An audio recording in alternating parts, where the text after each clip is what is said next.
जय शिवराय मित्र हो. बरेचसे लोक चुकीच्या पद्धतीने पाणी पितात, त्यांच्यासाठी हा व्हिडिओ आहे. मी बऱ्याच लोकांना बघतो की जेवणाबरोबर लगेचच 1-2 ग्लास पाणी पितात. ते खूप चुकीचं आहे. तुम्हाला 4 लिटर पाण्याची गरज आहे, पण ते पाणी कसं प्यायचं हे तुम्ही ऐकून घ्या. जेवणाआधी 1 तास अगोदर पाणी प्यायला पाहिजे.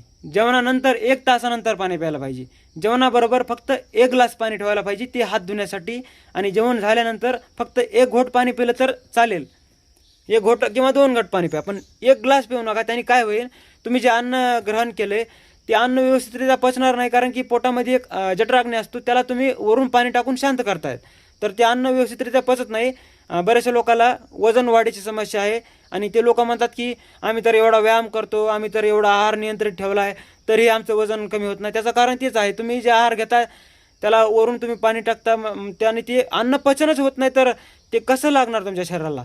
तर तुम्ही काय करता, दिवसभरातून 4 लिटर पाणी पिताय का हे अगोदर बघा. बरेचसे लोक 4 लिटर पण पाणी पित नाहीत.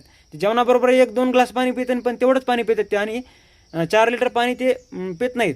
बऱ्याचशा लोकांना बघतो तुम्ही काय करायचा, सकाळी सकाळी उपाशी पोटी पाणी पित जा. 1 लिटर 1 लिटर सुरुवातीला नाही पिणार, 1 ग्लास प्या, 2 ग्लास, वाढीत वाढीत 4 ग्लास पाणी प्या. पण सकाळी सकाळी उपाशी पोटी पाणी पिणं हे खूप शरीरासाठी लाभकारी.